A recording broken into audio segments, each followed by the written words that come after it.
Hello friends, हम इस lecture में इंट्रोडक्शन टू एंगुलर के बारे में पढ़ने वाले हैं। एंगुलर क्या है? Angular is an popular and powerful open source web application framework है। जैसे कि अलग अलग फ्रेमवर्क होते हैं, जैसे कि आपका PHP का फ्रेमवर्क है, C# का फ्रेमवर्क है, .NET का ASP.NET का फ्रेमवर्क है। ऐसे अलग अलग फ्रेमवर्क है, लेकिन ये फ्रेमवर्क यूज कैसे क्यों करना है? तो पहले तो देख लो, हम वेबसाइट डेवलप करते हैं, जैसे कि HTML CSS और जावास्क्रिप्ट और बूटस्ट्रैप इसका यूज करके हमने एक वेबसाइट डेवलप कर दी।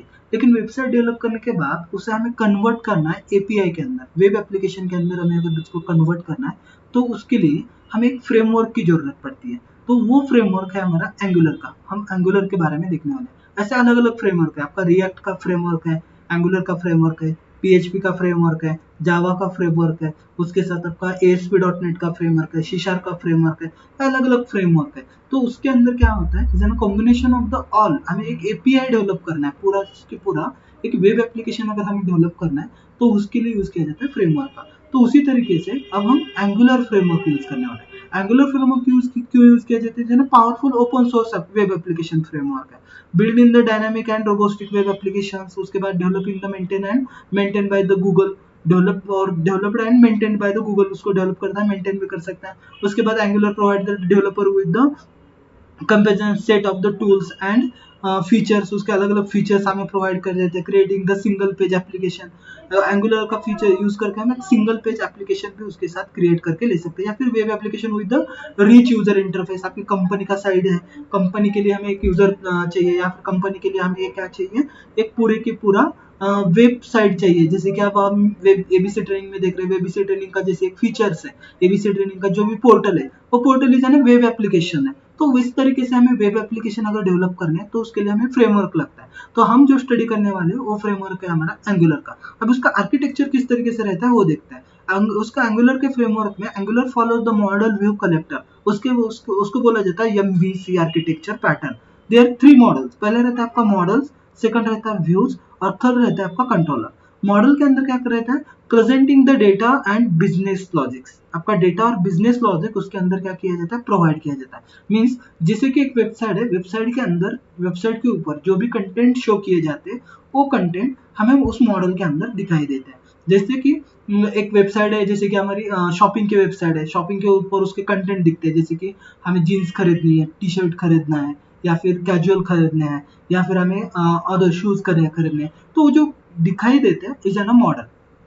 मॉडल के अंदर हमें उसको रिप्रेजेंट करना पड़ता है। और व्यू में उसको प्रेजेंट किया जाता है इंटरफेस के ऊपर, representing two the user interface. आपका यूजर का जो भी इंटरफेस है, मीन्स हमें जो भी वेबसाइट दिखती है हमारे पेज के ऊपर, हमारे कंप्यूटर के ऊपर, उसको लिए हमें व्यूअर लगता है। और थर्ड लगता है collector, manage the interaction between the model and views. आपके मॉडल और व्यू के अंदर जो भी इंटरेक्शन हो रहा है उस इंटरेक्शन को मैनेज करने के लिए हमें कलेक्टर का यूज करता है।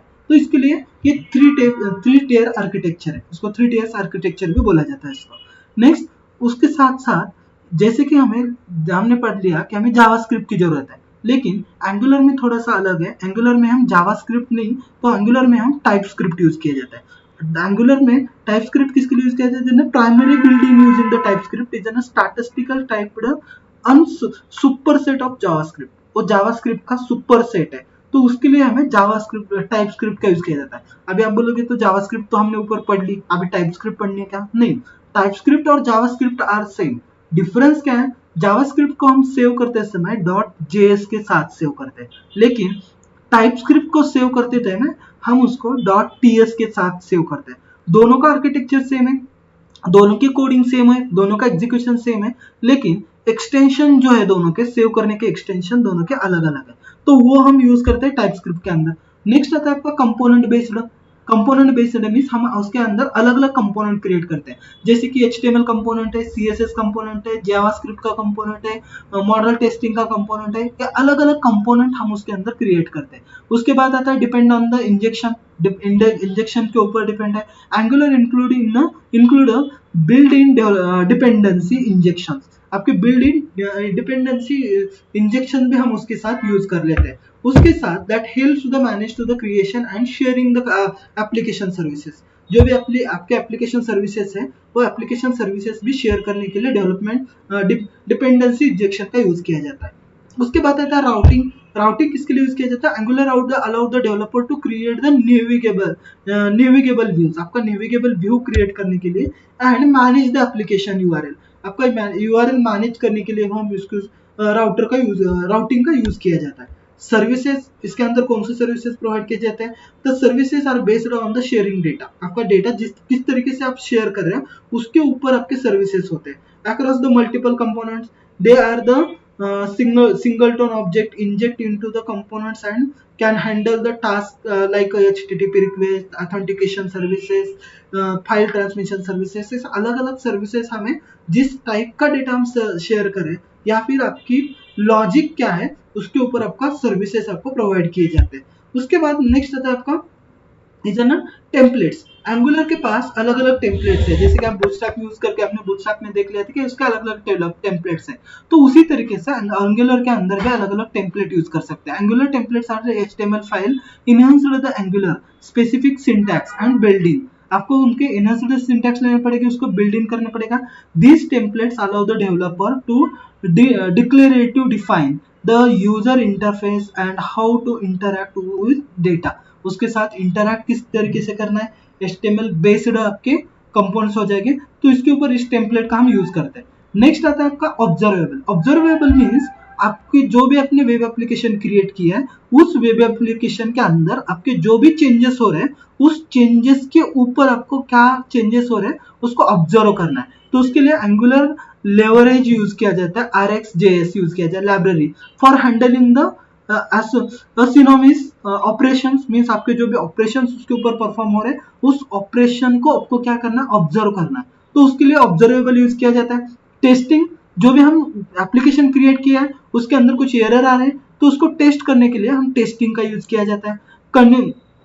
कम्युनिटी एंड इनहेंस इकोसिस्टम, इसके अंदर angular is an large and the active community with the wealth and resources, documentation and third party libraries available, the Angular CLI। Angular CLI के अंदर हमारे थर्ड पार्टी एप्लीकेशन या फिर third party जो भी libraries है उसको कम्युनिकेशन करने के लिए कम्युनिटी को इकोसिस्टम का यूज किया जाता है। क्रॉस प्लेटफॉर्म डिपेंडेंस डेवलपमेंट, इसके अंदर हम with the development like angular universal and native script इसके लिए यूज किया जाता है। like you can use the Angular develop web application, server side rendering होगी, ये एप्लीकेशन डेवलप करने के लिए हम इसको यूज किया जाता है क्रॉस प्लेटफॉर्म डेवलपमेंट। अब ये डेवलपमेंट किस तरीके से होते हैं ये तो हमने थ्योरेटिकली देख लिया, अब इसको देखते हैं प्रैक्टिकली ये दिखता कैसे है। उसके अंदर जो टेस्टिंग है ऑब्जर्वेबल, अभी ऑब्जर्वेबल की थ्योरी में आगे आपको पढ़ाऊंगा, लेकिन वो ऑब्जर्वेबल होता क्या है उसको हम अभी प्रैक्टिकली देखते हैं इसके अंदर। तो उसके लिए आपको क्या करना है, आपका जो भी VS कोड है VS कोड को ओपन करो, ओपन करने के बाद हमें वहां पे एक हमारा प्रोजेक्ट बनाना है। तो पहले तो मैं माइक्रोसॉफ्ट मेरा VS कोड जो है उसको ओपन करना, लेकिन इसके लिए एक दिक्कत है, आपको आपका VS कोड एंगुलर अगर इंस्टॉल करना है तो एंगुलर इंस्टॉल करते समय पहले आपका Node.js इंस्टॉल होना चाहिए। अभी Node.js क्यों, नोड इज ना पैकेजिंग मॉडल बोला जाता है, नोड पैकेजिंग मॉडल, तो वो इंस्टॉल होना चाहिए। अगर आपका वो इंस्टॉल नहीं है तो आपका एंगुलर इंस्टॉल नहीं होता। अब एंगुलर के अलग अलग वर्जन है, एंगुलर 12 है, एंगुलर 11 है, एंगुलर 7 है, एंगुलर 6 है, हम जो पढ़ने वाले हैं एंगुलर 6 वाला है। तो उसके अंदर वर्जन है, सिर्फ आपको कुछ चेंजेस नहीं करने की जरूरत पड़ती, सिर्फ इंस्टॉल करते समय आपको उसको इंस्टॉल बैकअप, आप जैसे ही आप कमांड डालोगे ng स्पेस इंस्टॉल @angular, तब वो ऑटोमेटिकली आपका न्यूएस्ट वर्जन जो भी है वो न्यूएस्ट वर्जन आपका इंस्टॉल किया जाएगा। जैसे कि अब हम देखते हैं, उसको पहले ओपन करते हैं। ओपन करने के बाद आपको एक फोल्डर क्रिएट करना है, फोल्डर क्रिएट करने के बाद उसके ऊपर आपको कमांड डालनी है। तो पहले उसको ओपन कर लेते हैं।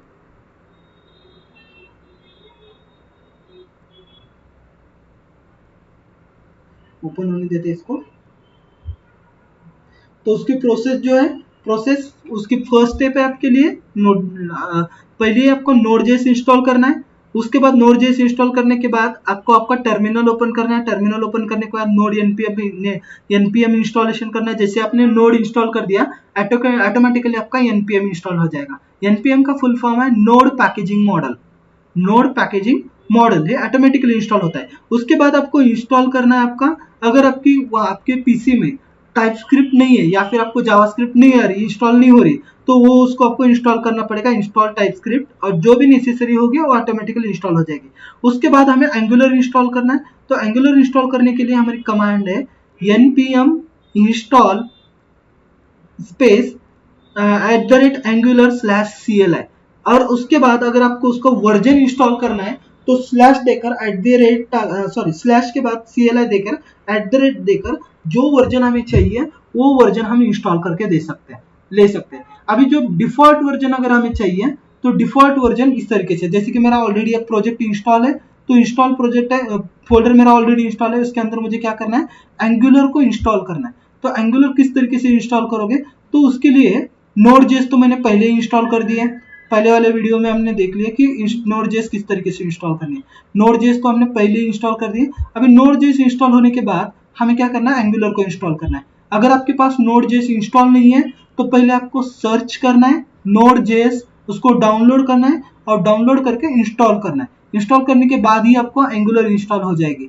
अगर आपके पास नोड.जेएस इंस्टॉल नहीं है तो आपकी एंगुलर इंस्टॉल नहीं होगा। अब किस तरीके से करना है, तो पहले तो हमें क्या करना है, टर्मिनल के अंदर जाना है, टर्मिनल ओपन करना है। जैसे कि यहाँ पे टर्मिनल ओपन हुआ था, मैं एक नया वाला और एक टर्मिनल ओपन कर लेता हूँ। टर्मिनल ओपन करने के बाद हमारा टर्मिनल कहाँ पे, मेरा फुल स्टैक मीन, उसके अंदर मीन ट्रेनिंग्स के अंदर मेरा कर्सर ऑटोमेटिकली आ जाएगा। तो इसके अंदर मुझे क्या करना है, मेरा एंगुलर इंस्टॉल करना है। जैसे ही टर्मिनल ओपन हो जाएगा यहाँ पे उसके लोकेशन पे आ जाएगा। अभी ये जो है, आपकी स्पीड कितनी है, आपके नेटवर्क की स्पीड कितनी है, आपके कंप्यूटर की स्पीड कितनी है, उसके ऊपर डिपेंड है आपको कितनी जल्दी रिस्पॉन्ड करेगा। ओके, वेट, अब ये इंस्टॉल कर रहा है, इसको सॉरी वो पैकेज ओपन कर रहा है टर्मिनल का।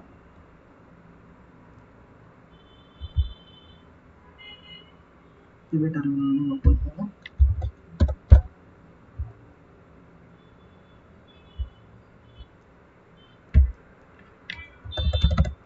ओपन हो रहा है मेरा टर्मिनल।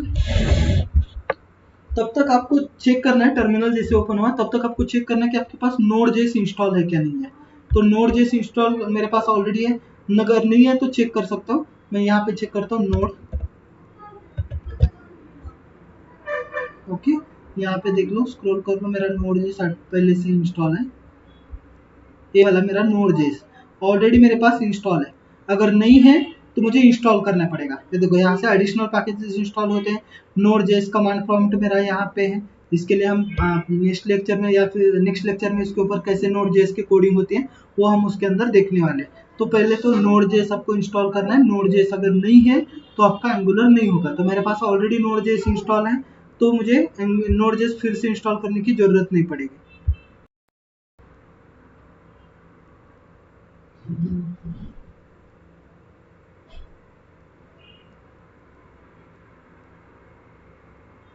जस्ट मिनट, ओपन होने देते हैं, मेरा अपडेट हो रहा है।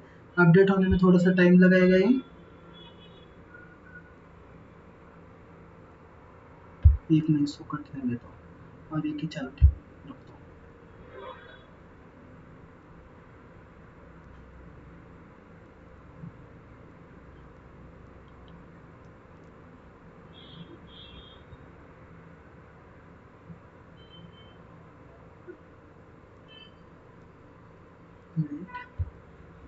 ज़्यादा टाइम लगा रहा है क्योंकि मेरा अगर स्पीड कम है, नेट इंटरनेट की मेरी स्पीड ज़्यादा नहीं है, तो उसकी वजह से वो टाइम लगा रहा है। अगर आपकी इंटरनेट की स्पीड अच्छी होगी तो जल्दी से वो डाउनलोड हो जाएगा, ओपन हो जाएगा। मेरी स्पीड थोड़ी सी कम है, उसकी वजह से वो टाइम लगा रहा है।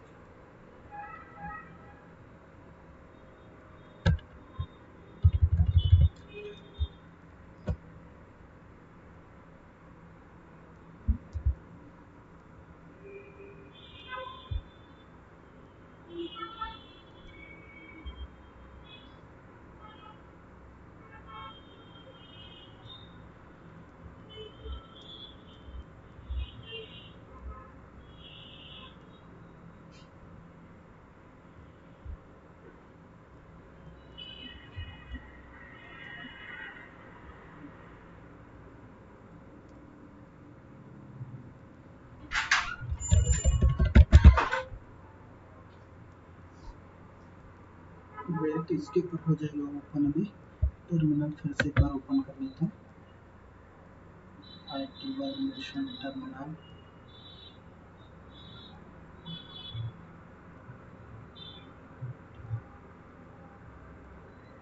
ओके, हो गया।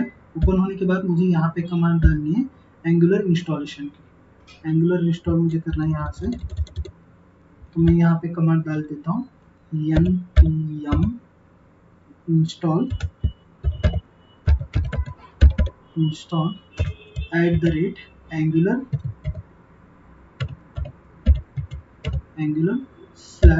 /CLI और एंटर कर दें।